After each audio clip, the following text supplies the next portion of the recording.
All right, welcome everyone. It's Chris Petri. Thanks so much for coming by. We're having a great time here. We're going to do a fun composition of a female seated figure. This is an idea of basically we're out maybe perhaps on a watercolor workshop. We're doing a plein air painting. Everyone's out. We're out in the field. We have our easels set up and we're maybe really at a beautiful like landscape scene and everyone's got their easels set up and we're all painting and you know, it's kind of like that kind of a feel of being outdoors, doing like a really beautiful outdoor painting composition.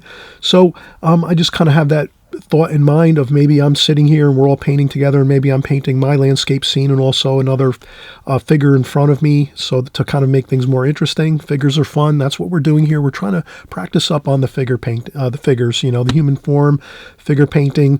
I know many of you had said you wanted to see more, so that's what we're going to do. So basically simple. We're using the Prang Oval 16 set. We're only going to use two brushes, basically, just the number 10 Escoda travel brush and the number 5 Da Vinci travel brush, synthetic, and a pencil, simple pencil, and that's it. And then some paper. We have some Fabriano paper we're going to use, and that's all we need for this composition, and we'll get started in just a second. All right, so we did see the finished painting. Let's get started with our drawing. I always mention here too, if you can, it's really a good thing if you can just remember with figures, this is just like a general rule. You can kind of apply this whenever you're working with the figure, the human form.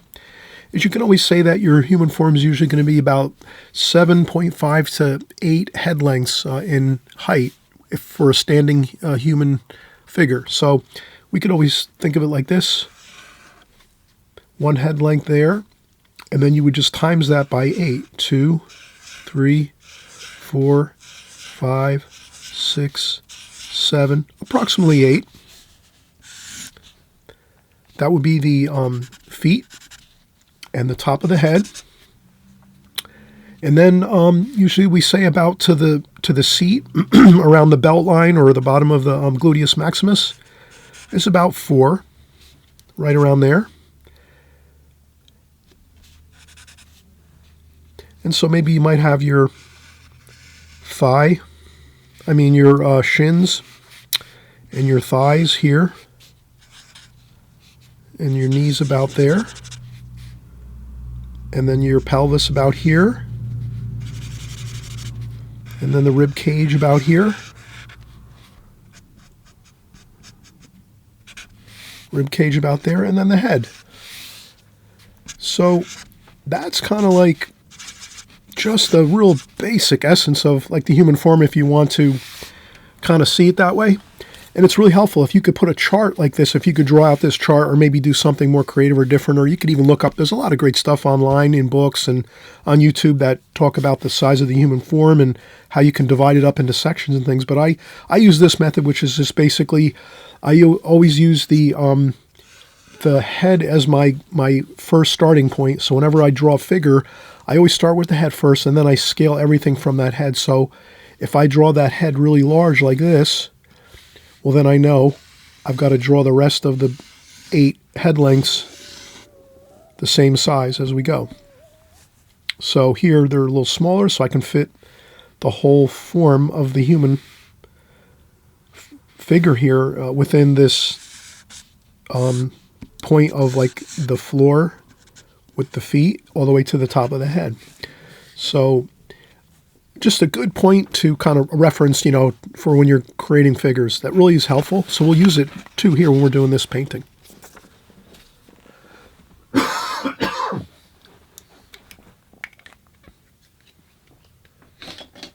Okay, so first off, we're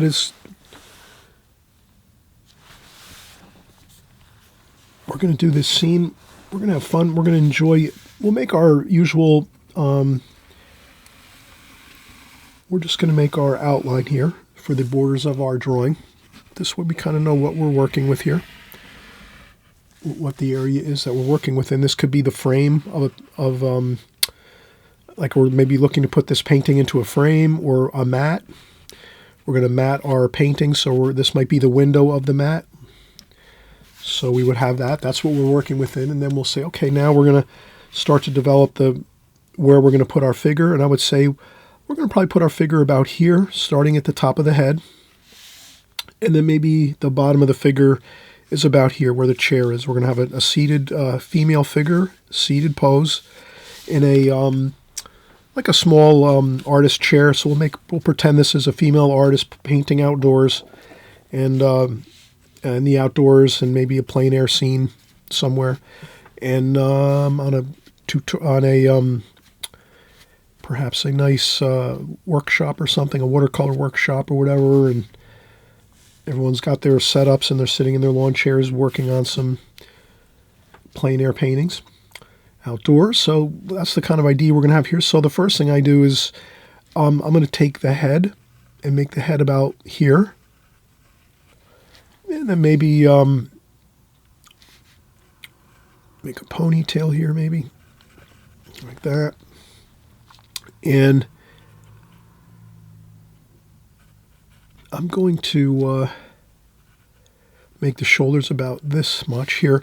So, but the first thing I want to do is, if my head is this large here, for me to find the bottom of the seat of this figure, I just have to go down 4 head lengths. So, I can just take this and do a rough estimate and say, 1, 2, 3, 4, kind of just do some ovals quickly, or I could just measure it too and just say, how much did I make this head here? About approximately, about 2 centimeters there, or that's about what, 3/4 of an inch? Yeah, about 3/4 of an inch or 2 centimeters. So 2 centimeters is easier to work with right now for this anyway. So we're going to go 2 centimeters, 4, 6, and 8. So 8 will be the bottom of the seat of the figure where they're sitting in the chair.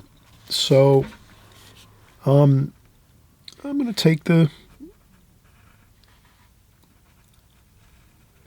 figure and just kind of develop maybe the pose is a little bit, I would say this figure might be leaning a little bit over here, so I'll make the shoulder over here a little bit, like that, and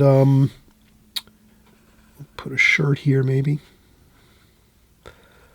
And this might be a vest or something. It might be cool out, so there's a nice fleece vest our figure has on here.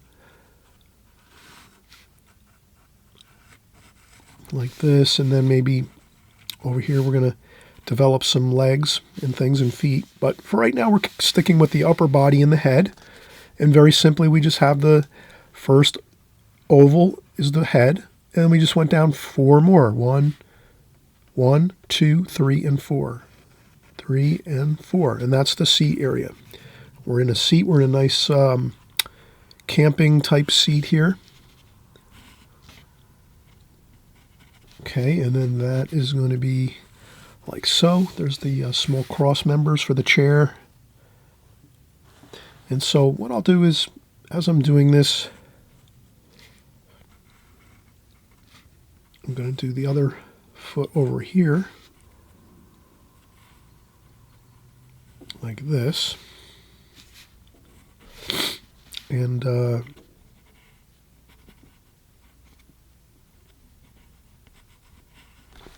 foot over here. So the leg and the foot is over here. And this might even be a little bit more foreshortened, so there's not that much visible there. And then this one over here is going to kind of be, this is, well, we have our arm over here, and maybe the leg is over here. And we'll have some more, this here will just kind of, sometimes when you're watercolor painting, you can kind of keep certain areas looking crisp and more identifiable, and then other areas you can kind of leave like more abstract looking. So I guess what I mean is, have you ever noticed, like, if you're looking at things around a room or anywhere, and your vision only picks up a little bit of what you're seeing in front of you, only a small. So basically, your eyesight might only pick up about 1 foot of actual really crisp detail in front of you when you're looking straight ahead, 1 foot wide. Within, let's say, 10 or 25 feet distance, you're only going to see crisp detail in the first 1 foot width of your eyesight. And then everything on the other sides of that are blurred out. You can actually just look around your room and you can kind of see, when you focus in on one thing in your room, across from the room, whatever it is, like let's say a TV or a lamp or anything like that, you'll notice you can see that lamp crisp, clear in detail, but you won't see the other things on the sides of it. 5 feet on the other side and 5 feet the other way, or 10 feet. You don't see any real sharp detail on that because our eyes are kind of our eyes only have a real limited crisp focus in that like 1 foot section or 2 foot section and straight in front of us. So that's kind of like just the way our eyesight works in our brain. But anyway, not to get into too much of that kind of a detail there, but that's, you know, so when you're looking at a painting, it's the same thing. If you're looking at a painting, if you're looking at the figure and you're looking at the head and the shoulders, you're not going to see crisp details around the other parts of the painting because you're just kind of focused in on one area. So if you think of that the same way with your watercolor paintings, you don't always have to have every detail figured out in your painting and painted, drawn and painted perfectly or in crisp detail. You can make certain areas more crisp detail, and you can leave other areas kind of softer and more kind of like abstract if you want. That's just a general idea with artwork as far as like, I would say my style. And, you know, a lot of watercolor artists, you'll notice they do that. They kind of soften out colors and they make things soft looking, like with gray colors, and they don't make everything really vibrant colors. And then certain areas they'll make really sharp, vibrant colors and exciting colors because they kind of know the human eyesight works that way. Your eyesight is only going to pick up certain things in one area at a time. So you can actually direct the focus of your viewer's attention onto your painting if you make certain things in crisp detail and then you leave other things kind of soft looking. So we'll make this left side over here kind of soft looking and not as much detail. And we're going to have our chair come over here on an angle this way. So we're going to have one of those there. And then we're going to have another one of these here. Like that. And then this one over here like so. And yeah, I think we are looking pretty good. We're going to have also besides our foot over here on the left hand side, we're going to have like a duffel bag. So we're going to have a duffel bag here. A nice duffel bag with some handles. Like that. And what else are we going to have here? Let's see. I would say the light is coming from probably the front. Sort of like we're painting into the light a little bit here. A little bit from the right and the front. And what else can we do here? So we have the figure, and we'll have the other sleeve over here.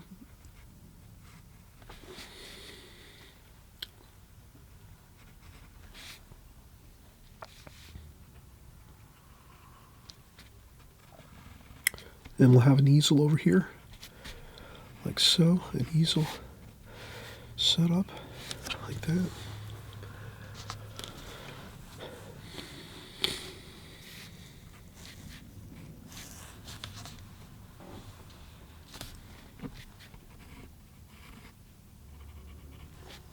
There. And then some of the details under the chair, that's not going to be too big of a deal. I might just erase that bit of a detail there. We have the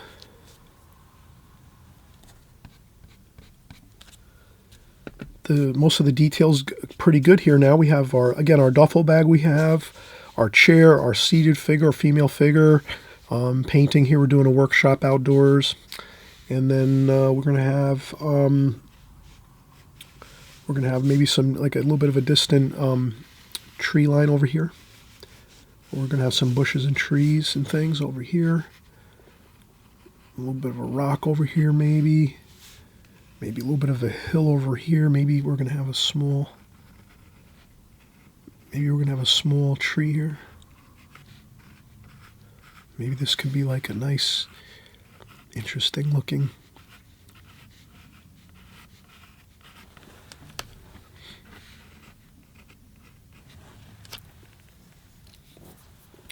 pine tree over here.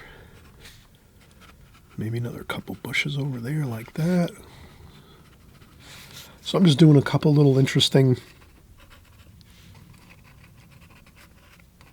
bushes over here a little bit. So we have a little bit of a hill over here and some grass, a little bit of some hills here, and we have a nice pine tree there. And then we just have some other maybe ground areas over here. And then we're going to have a little bit of shadowing over here. So we're going to say the light's coming from the right over this way. So we'll make the shadow a little bit this way. Just a little bit of a shadow this way. Like this. And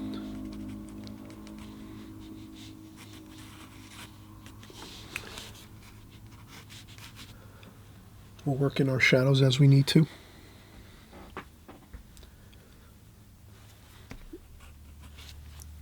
Okay, and then we have,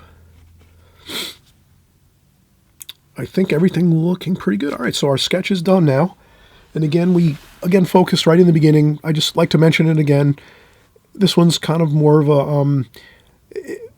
little bit easier of a composition because we're only really dealing with the forehead lengths 1, 2, 3, and 4 to the seated area. So this was a seated female figure again. That's pretty simple. And then we just drew down a little bit of the leg over here on the right-hand side. We have a leg over here on the left side too, but that's a little bit kind of more softer, hidden in the... We won't make as much detail on this leg. We'll make this detail a little more sharper on this leg here on the right side. And then again, we have a vest and the hair, ponytail. We have an easel here. We're doing a workshop outdoors, and there's some landscaping. We're painting some outdoor landscaping things. And that's pretty good. I think we have enough here that we can just have a lot of fun, go in with our paints and start painting this, and we'll kind of key in on light and shadow on this painting, as well as good color, and we'll see what happens. We'll have a fun time as we're just enjoying the process.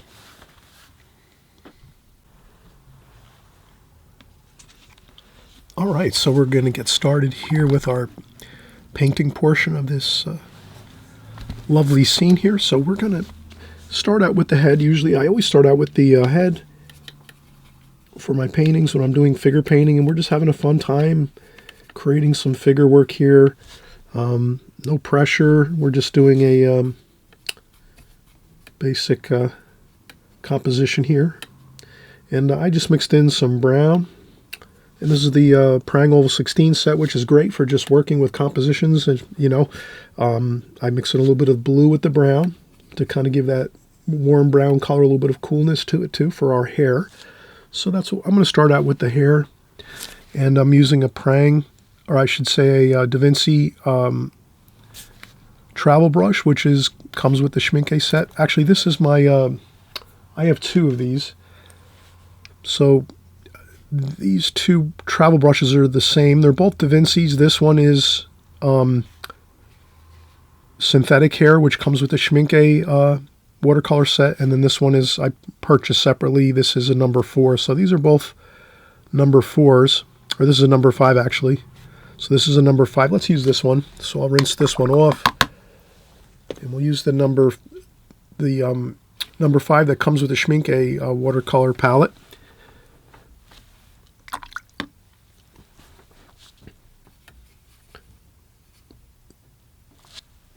And we'll just start doing some of the hair. And since we know the light's coming from somewhat the right and sort of in the front, we're kind of painting into the light in this painting, so it's kind of like the light's in front of us, shining towards us. So if we're sitting here actually painting this figure, so let's say we're all out on a painting excursion in a workshop outdoors, and I'm seated behind this person, so I'd be looking at this person in front of me painting. And so the light would be coming towards us this way, so I'd be sort of seeing like a silhouette of this person here in front of me. So I'd be seeing a lot of kind of like darks and lights bouncing around on the outside edges of the form. So I'm going to go with that kind of an idea. And this will be a female. So I'm going to, maybe we'll get some gold here. Some yellow. I'll mix in some yellow with the hair a little bit on this side.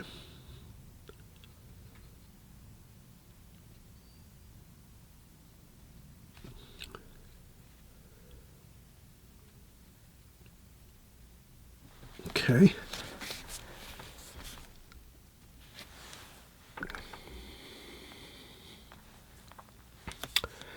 And then we can start to work into the maybe we'll do a red maybe a red fleece. A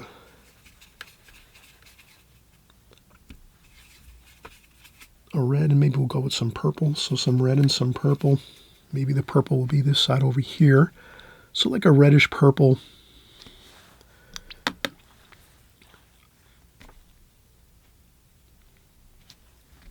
Vest. Kind of like a fleece vest. And then maybe it's a little bit more blue down at the bottom here. So I'll go with a little bit of a darker blue there. So I'll get some of the colors working here, some of the darker. We could always add a little bit of black up here. We could always pick up a little bit of black and use that to darken up some sections here.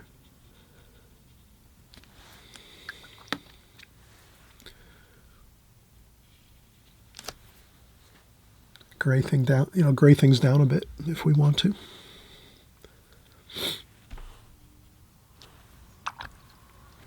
And then I'll use a tissue to dry off the brush, take off some water, so this way I have just a damp brush. And I can kind of lighten this up here.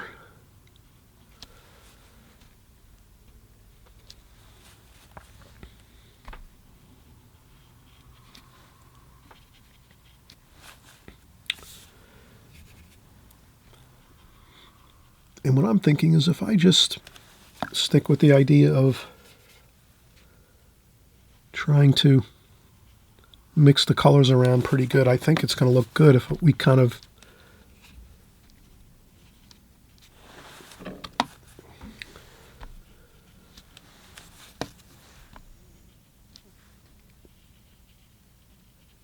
okay, and then maybe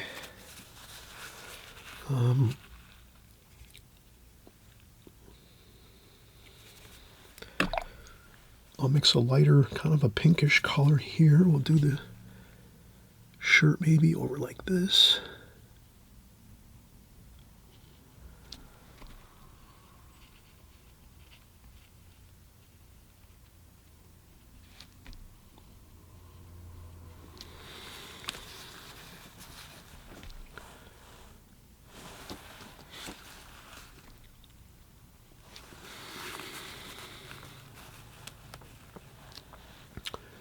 Then we'll get some more blue and purple here.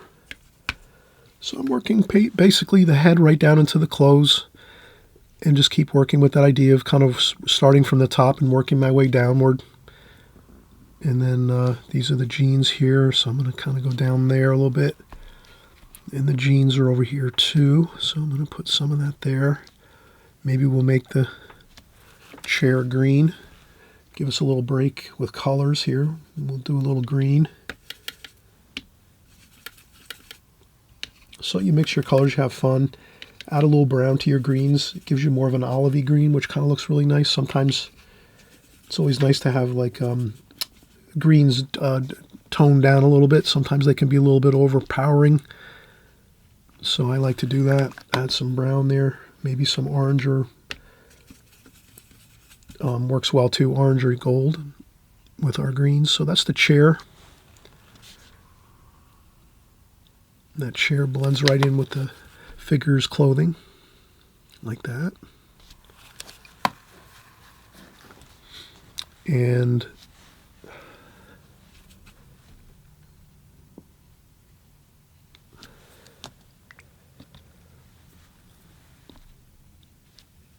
here over on this side, I would say we don't really have to do too much. We could take some blue and purple, add a touch of black to it. That's really pretty powerful, so I would maybe a little bit of orange and blue.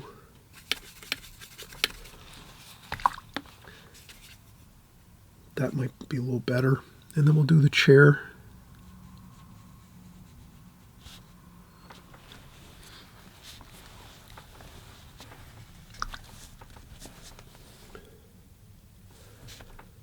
So some of the chair I'm going to make lighter. Some of the legs of the chair a little bit lighter. Some of the legs of the parts of the chair I'll make a little darker.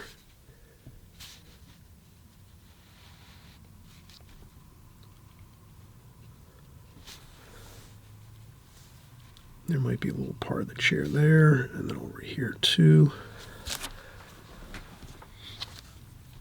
Yeah, it's one of those fake it till you make it. Sometimes, you know, you just add in some details here and there, and it all works out good. Then we'll do some bit of some shoes here. Then a little more blue for the blue jeans.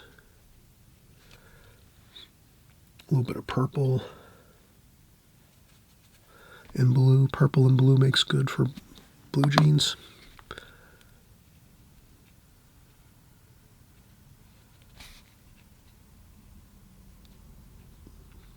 And we got the knee there a little bit.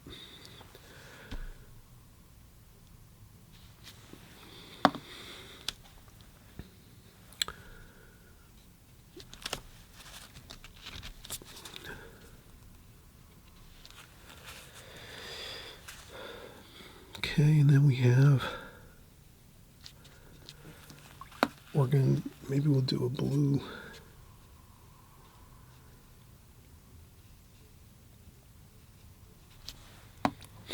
Maybe we'll do a blue and green.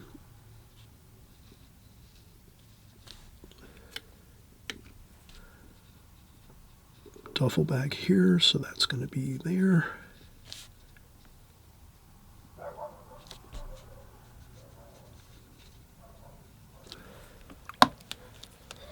And then we're going to go right in and get some orange.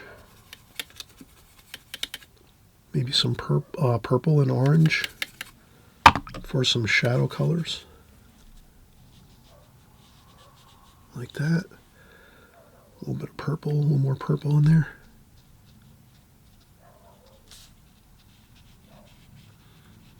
And we will add some more shadowing colors too as we go.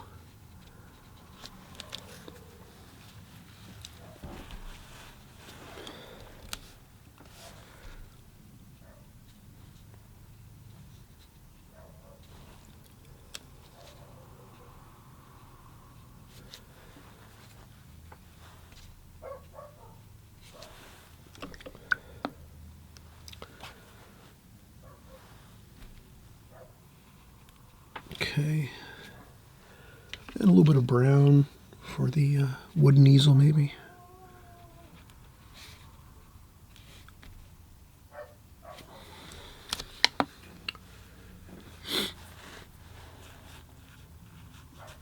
Okay, so already we can see where we've come a long way. We started again, not a big deal. We started with our hair right at the top of the figure after we got everything sketched in nicely.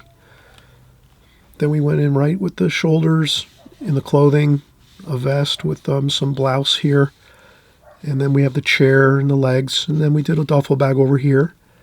And then we'll take a break in just a second. I'm just going to do maybe the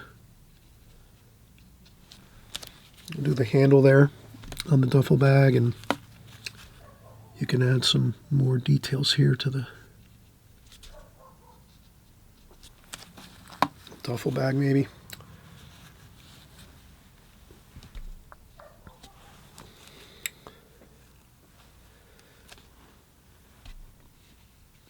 And a little more shadowing under the chair.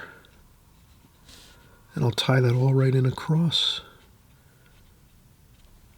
And I'll leave some light there too, so leave some lights in your shadows. So I would say if you're making shadows under the chair here where our seated figure is, definitely try to leave some bits of light under there too, white paper.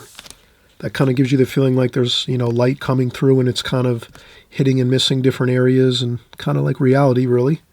A lot of times you'll see that when you see shadows and light. It doesn't always have one large shadow. The light a lot of times creates paths of light going through things as well as shadows.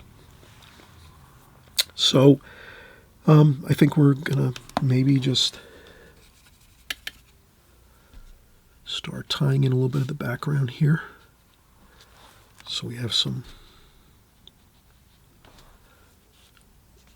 interesting grass and a couple splashes for some rocks.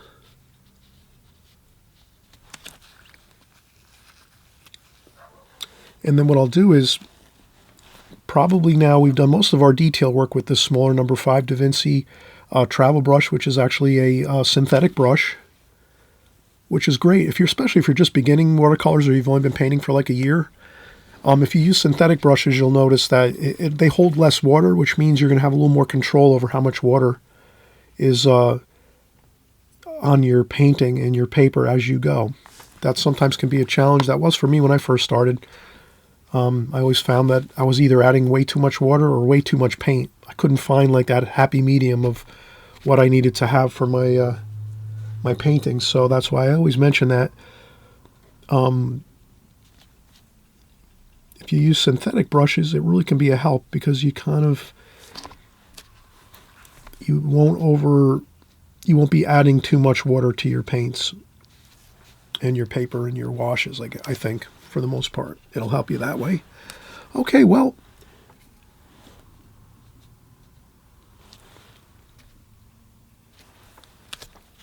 we have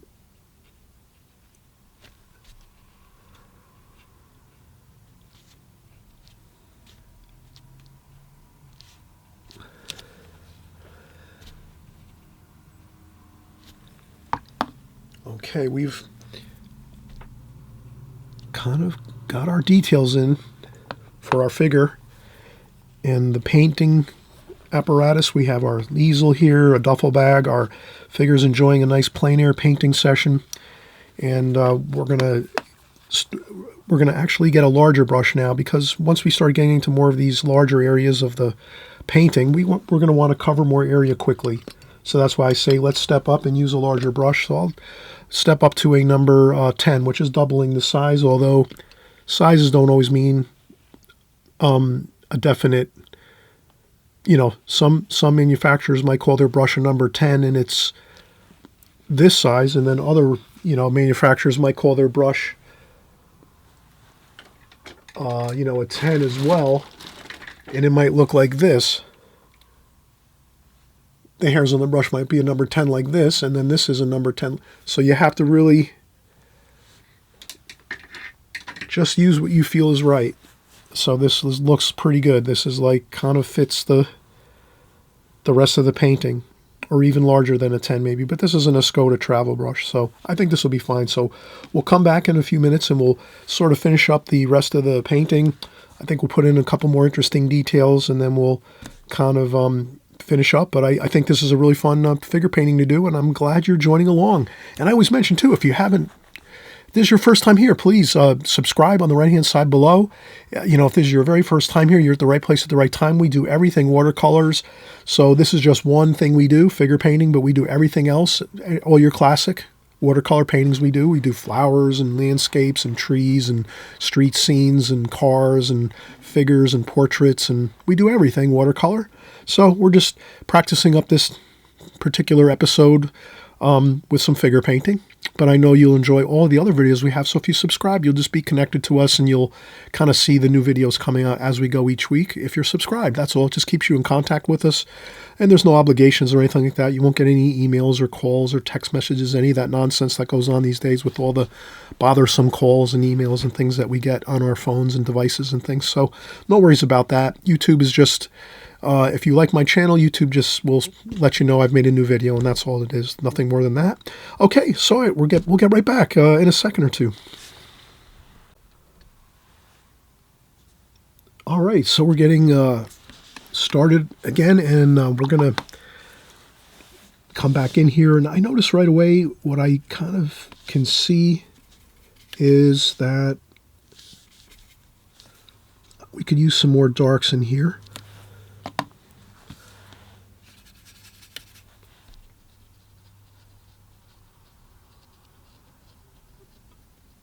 On the duffel bag here, I can kind of see we should use some more darks in there.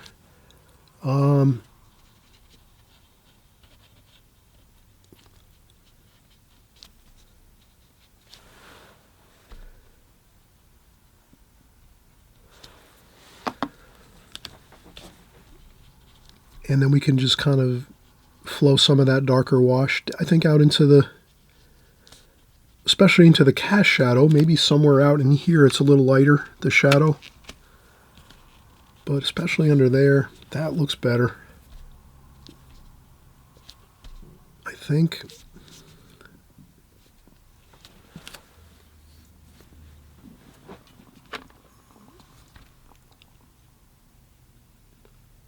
So if you see a couple spots that need a little bit more, if you need some more darks, some more darker tonal values, please add them in as you go. But I think that's pretty good right now. Those were the first two that really kind of, I thought looked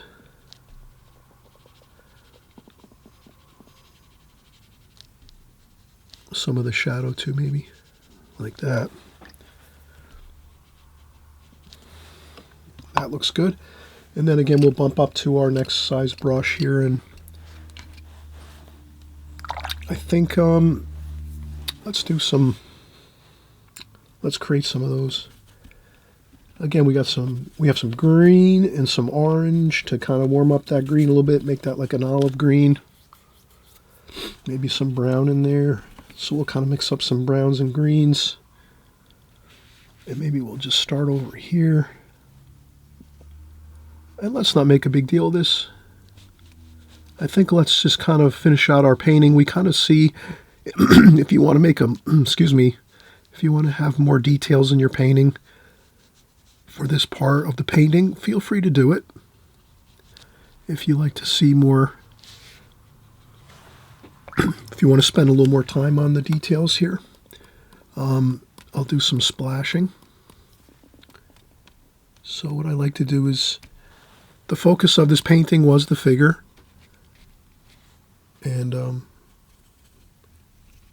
that's why I'm not going to spend a ton of time doing some of these background, or this, you know, kind of the distant part of the painting here now. It's important too, but again, we're working on our figure paintings, and you could do as much as or as little as you want and have fun with it. And you can do this painting numerous times, and maybe one time you'll just paint the figure with very little details in the distance here, or maybe you might find that you want to do a lot of details. Maybe you're going to put some purple mountains in the background and get a little more detailed. We have tons of videos on landscape paintings. If you type in Chris Petri landscape paintings, you'll notice I have lots of videos that'll show you how to create all those mountains and trees that you might want to put into this if you want to get more details on that. But for this, I think it's pretty good. The closer we get to the foreground here, the more lively I would make the colors, like this here. So in the distance, I would make the colors a little more cooler. I can't say I made those that much cooler, actually.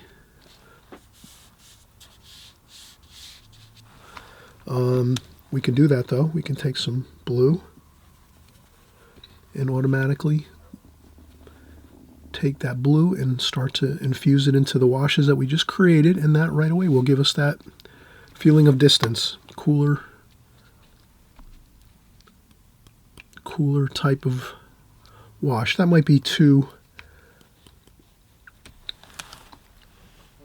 maybe purple would have been, purple would work good too. I would add some purple in there. That green is a little bit overpowering actually. So if I add some purple to it, kind of makes it look a little better. And it does. So we can kind of see, you can have fun here, get your colors all looking good for your distant colors there, so that you're not looking like it's, you know, your distant colors are usually going to be cooler. So I have the purple and the blue with the green and the brown, but overall kind of cooler. You can add some more, maybe some trees that are coming down in the distance over here like that, that are in the far distance, that are more cooler like that. Gives you more of a feeling of three-dimensional quality to your painting, your composition here. And we're going to do this interesting pine tree here too as well. And I think other than that, maybe we'll add. And then you can always, when you're working with your palette, please don't let your palette get out of control with too many colors, too many messy looking washes, you know. When you start to feel like you've got nowhere to mix colors, stop a second, take your paper towel, and just wipe up a few spots here and there. Maybe take like 3 spots that you're going to need, and you just clean 3 more spots out. And then you have more sections to mix your colors. You don't want to keep mixing over and over in the same colors over and over again, all different mixtures of colors that will wind up looking quite unpleasant. So remember, that's always good. Empty your water. I will empty my water now. So I always like to empty my water bucket 2-3 times every time I'm painting. At least I change my water bucket at least two or three times during a painting, especially if you're going to do like sky washes. I would always change. Or if you're doing some really light washes, like let's do that right now. So right now, to get this really beautiful kind of warm pinkish color, pink and orange for the ground here. See how we got that nice pinkish orange color here? We couldn't do that if we had a muddy bucket of water. If our water container was all full of muddy, murky water, we couldn't do this right now. But right now, since we have that fresh, clean water we just put in our water bucket. Wow, look at how good that looks. That looks great. And then we can come in here and mix up a little more purple and maybe a little bit of brown. Orange, maybe purple and orange. And then we take a little bit of water with that. And then we can kind of just do a little bit of kind of that feeling of the light, the shadows going across like this. You could take your brush and kind of splash going this way. That always looks good. That kind of looks like there's some mysterious shadows going on. That always looks good. And I think our foreground, though, is looking good here. And our figure looks fine. And I think maybe we'll just finish up with a smaller brush again. Let's go back to our Da Vinci number 5. And we'll do our pine tree here. And I think once we do our pine tree, we're going to be fine. So pine tree, we're going to have a touch of black up here just because this paint does lighten up quite a bit. When you put washes on, the praying paints get quite a bit lighter, more than when you use tube paints. So if any of you are using tube paints and this set too, you're using both sets, you know, like the Schmincke tube paints, the Schmincke palette with your Winsor Newton and your Holbein paints, as well as your you're using your Prang Oval 16 paints too as well. Sometimes you might be using that to practice with and do some compositions like this. If you are using the Prang Oval 16 set, you will notice it does lighten up more than the when it dries than the oil this you know, the tube paints that we use normally, the Winsor Newton and Holbein. So if you're using tube paints, you're going to have less fading and lightening of your paints. So when we're done with our Prang Oval 16 paintings, they're going to look lighter. They're going to kind of like look softer and lighter looking, which you might like that look. I like that look myself. It does look pretty nice. You might just have to go back in and add some darks to your paintings here and there if you think you might need to. Sometimes you might need to do that. But when you're using your like Schmincke palette that we use on a normal basis on my channel, those are the tube paints, and those are actually, when you put them onto your paper, they stay pretty much, they do lighten. Obviously, watercolor always lightens quite a bit, maybe 40 to 50%. It lightens, you know, almost half of what it would look like when you're painting it. So if you paint something, it usually lightens up about 40 to 50% more once it dries. With the Prang Oval 16, it's a little more than that. So that's why I say you'll see me adding in some darker colors when I'm painting sometimes. But no worries with that. Let's get finished up here with our pine tree. So I'm going to use some brown, some black, some green. So we're going to make like that nice evergreen green, sap green, you know, that really dark, really nice looking green. Maybe that, like, again, that black, some of that black in there, some blue, some purple, maybe even too. Some blue, definitely some blues and greens there. That looks really good if you add some of this Viridian type color into that. That looks pretty good. And then I rinse off my brush. And Get a little more brown here. And then I think I'll do I'll do some of the trunk here of the tree starting out. And I won't really do so I'll skip a few spots there you can kind of see. And then I'll go in and get some of that green. And what I do is I think with pine trees, I would get the brush with some paint on it, and then I would dry off some of the paint off the brush like this, and then go in and start doing some branches. And the branches usually on pine trees are, some kind of angle upwards like this, some angle a little bit downwards like that, but they kind of are level, somewhat level, like this. And they have that little bit of that smiley face upward like that. Yeah, that's pretty good. Then what we do is, we don't want to do too many. I would say we kind of leave them a little bit less is better maybe. And we can always add a few if we want to, but we kind of step back then. We add a few branches and now we step back and go, that looks pretty good. Yes. Then we can say, all right, let's add a little bit. Let's take some of this green, put it over here, add a little more water to it, make it a little more water to that. And then maybe just add a couple bits of wash to it to kind of make it look like the tree's got a little more fullness to it. Up top, not so much, but in the bottom portion, that looks pretty good. A couple of dabs maybe, like that.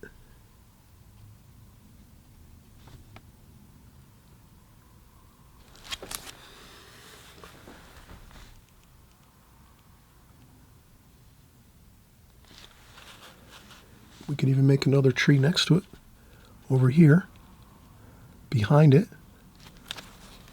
We could even make a group of 3. So let's try that. Let's kind of develop this out. Now we did the first one. Now we kind of can fill out a few more. We can go a little faster. The ones in the back here are a little lighter. So the ones in the front are darker. So the one in the front is darker. And we could even do a few and then make them really, really thin back here like this. And you can even go really small like that. Just a little indication like this works.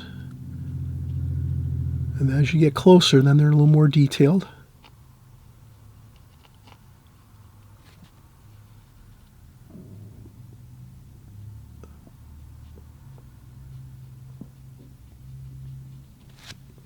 And then we use a little bit of that more water to kind of get that same kind of idea where we fill in a little bit more of the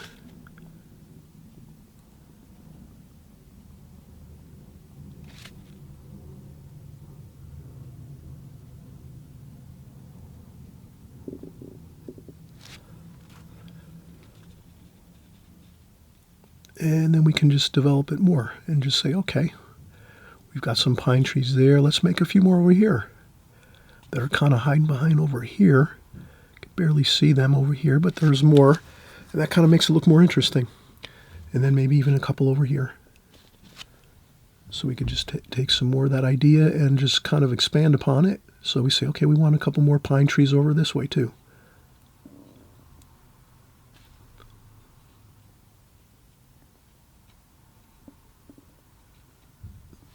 And I think that's good enough. I think just a few here and there over on this side,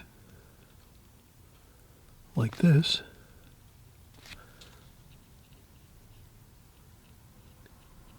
Gives us that really cool feeling of like there's a clearing or something going over here, like through.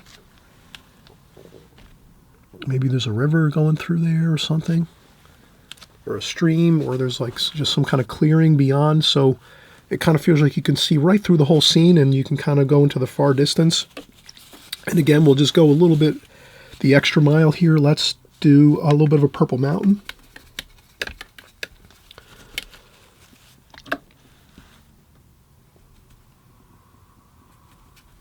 Okay, that purple color like this. And let's do a little bit of some purple mountains here. And just like this.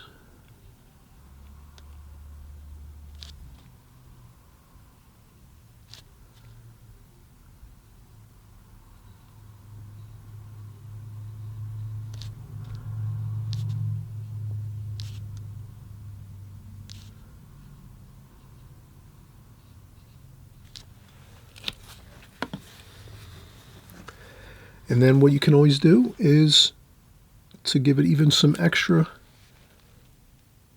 you can just add a little like that. A little bit of the darker wash along the bottom of the purple mountain area.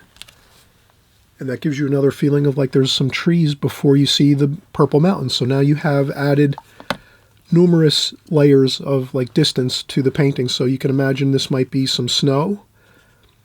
And then you have like the trees here in the middle distance.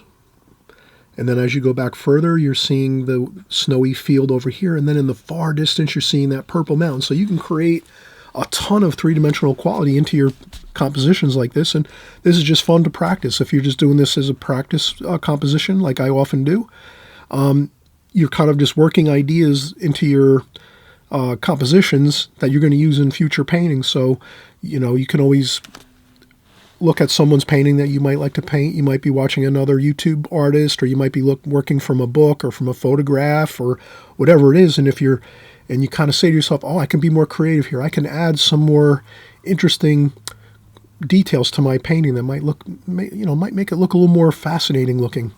So I think this does look more exciting when we're building in that three-dimensional quality of the steps back into the painting. So you have the foreground here. Then you have the middle distance here with the trees and the bushes, the pine trees. And then you have the far distance, which is that snowy field, and then the purple mountains. And I think that is kind of like really can take your paintings to the next level, where you're going to really build in that beautiful, realistic quality of three-dimensional feel. All right, everyone, thanks so much again for coming by again. Happy painting. Enjoy the watercolor journey. It's a fun journey.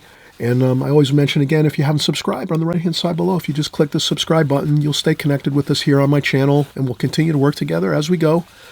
And we're always working here every week, creating new paintings in watercolor, and we're covering all the basics and fundamentals all the time on my channel, so that you kind of just keep going over those fundamentals until eventually it's just part of your nature as a watercolor artist. You're always going to be drawing from those fundamentals that you learn here on my channel. So thank you again for watching.